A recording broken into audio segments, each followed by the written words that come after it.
Jadi saya janji dengan mahasiswa, nanti kita ketemu di UIN Suskapanam kilometer 15 jam 7.30. Iyalah, perkiraan saya akan sampai ke UIN itu 5 menit lagi. Lalu dia nelpon saya, Ustadz udah di mana? Saya udah di UIN, saya bilang.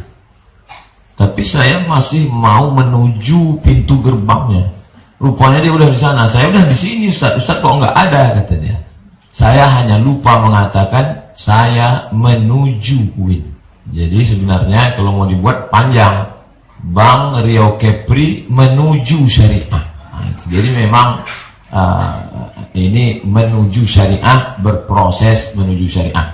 Awalnya riba total, ini syariah total, ini hitam total, ini putih total. Kita menuju ke sana.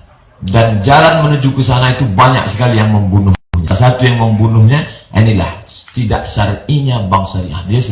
Dia sedang membunuh bank syariah tanpa memberikan solusi. Saya sudah banyak ketemu orang yang ingin membunuh bank syariah. Salah satu tidak syar'inya bank syariah. Dua, dia umpamakan gini, ini babi. Bank konvensional ini babi. Lalu kakinya satu dipatah, ditabrak truk. Lalu dimasukkan kaki kambing. Ada dokter hewan yang canggih, dijahitkannya kaki kambing. Hidup babi tadi. Terus ditanya, halal tak kaki kambing yang nempel ke babi tadi? Haram. Begitu juga bank syariah yang nempel ke Bank Riau Kepri konvensional. Itu kan gila aja. Itu cerdas luar biasa, tapi kecerdasan dari setan. Itu ada dalam Quran. Wa auhayna ila awliyaihim. Wa auhayna, kami, kata setan, mengirimkan pesan-pesan, signal-signal kepada aulia, penolong-penolong. Makanya Imam Ibnu Taimiyah membagi dua. Ada aulia Rahman, ada aulia syaitan. Jadi kalau ada orang itu wali apa? Wali setan. Otaknya cerdas karena dapat inspirasi dari setan. Cara membunuh ketiga, terus saya tengok langsung, dengar langsung. Apa kata dia? Bank syariah itu sama aja sama bank konvensional. Bedanya apa? Pegawainya pakai jilbab, masuknya pakai assalamualaikum. Ungkapan Anda itu sudah ada dalam Al-Baqarah 275. Nanti kalau Bapak Ibu ketemu sama orang mengatakan bank syariah sama bank konvensional sama saja, bodoh, sami mawon, same no different. Itu ungkapan dia ada dalam Al-Baqarah 275. Apa dia? Innamal bai'u mithlur riba. Jual beli itu sama saja dengan riba. Beli aqua berapa? 4.500. Jual berapa? 5.000. Berapa untungnya? 500. Saya pinjam duit kamu 4.500. Nanti saya bayar 5.000. Berapa bunganya? Sama kan? Itulah orang kafir tuh. Sama aja kata dia. Maka dibantah Allah, innamal bai'u mithlur riba. Kalian katakan jual beli sama dengan riba. Dibantah Allah, wa ahallallahul bai'a wa harramar riba. Apa bedanya? Apa bedanya? Bedanya adalah ketika uang dengan uang, maka dia terus naik ke atas tanpa ada akhlak adab di sana. Orang kaya punya uang 1 miliar, diletakkannya di bank konvensional, dia hanya nonton TV di rumah karena tiap bulan akan terus ada duit. Tapi ketika dia pakai mudharabah, duit dia ada 1 miliar, panggilnya 10 anak muda. Anak muda, kamu punya bakat apa? Ternak lele, Pak. Ini 100 juta, kamu ternak lele. Kamu bakat apa? Saya ternak puyuh, Pak. 100 juta, ternak puyuh. Kamu bakat apa? Ayam hutan, Pak. 100 juta, ayam hutan. Kamu bakat apa? Bakat saya untuk buka travel umroh, Pak. Ini 500 juta travel umroh. Di mana bedanya? Mana bedanya antara orang kaya yang meletak uangnya 100 juta tanpa ada usaha tiap bulan dengan orang yang menginvest, yang meletakkan uangnya ke anak muda untuk ternak lele? Maka setiap malam dia akan bangun sholat tahajud, ya Allah, janganlah sampai lele anak itu hanyut. Kenapa? Karena kalau lelenya hanyut, duit dia tak balik.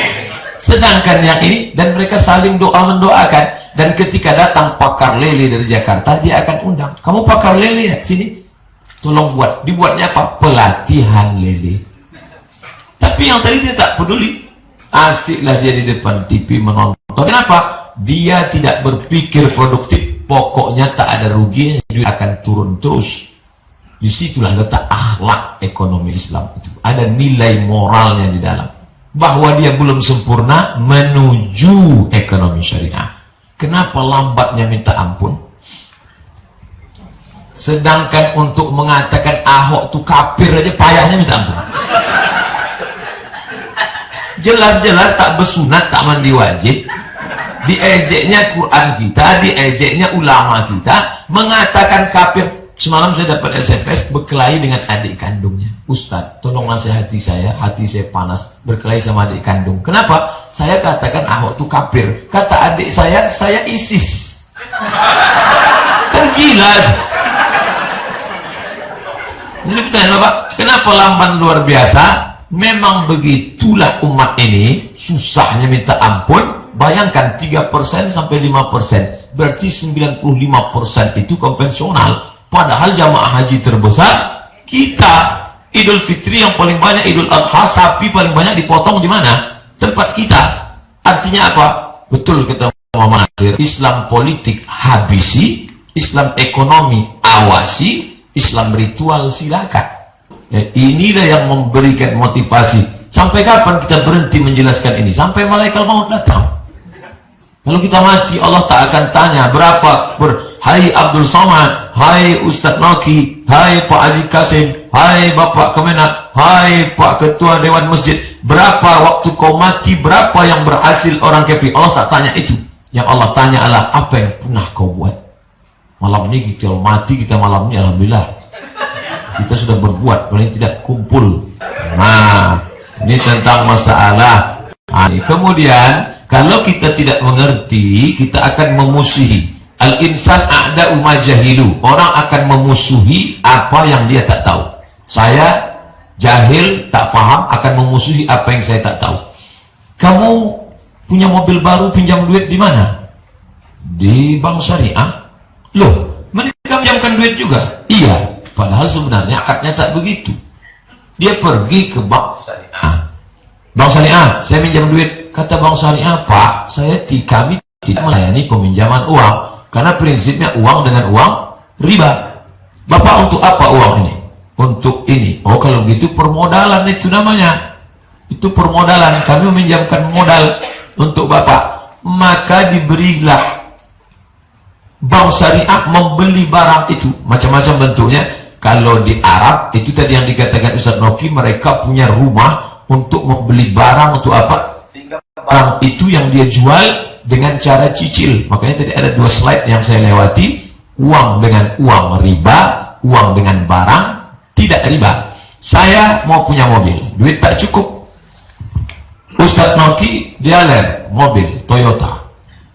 Yang tak setuju dengan Toyota, sabar aja dulu, anggaplah Toyota, ya kan? Lalu kemudian Ustadz Al-Mukarram Al-Moderator adalah bank syariah.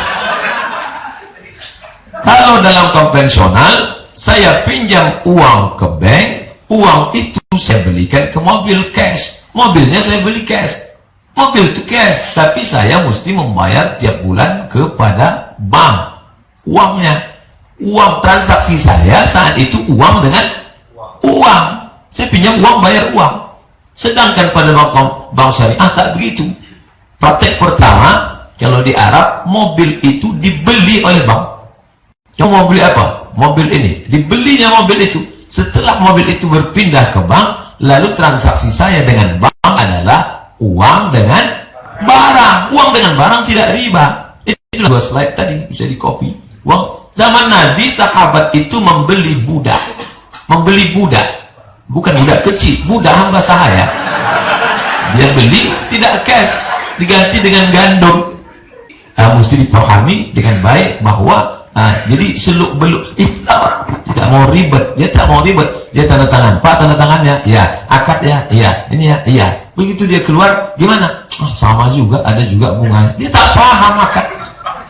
Kenapa dia tidak paham? Karena sulit, jelimet, ribet, susah payah. Kenapa susah payah, ribet, jelimet? Karena pendidikan agama memang sudah lama dihapuskan dari kepalanya.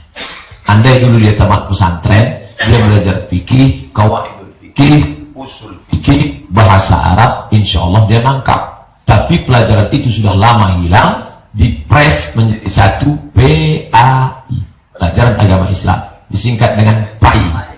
Lapainya lah, tak ada lagi tersisa di kepala, sehingga dia payah, dia mau mencerna akad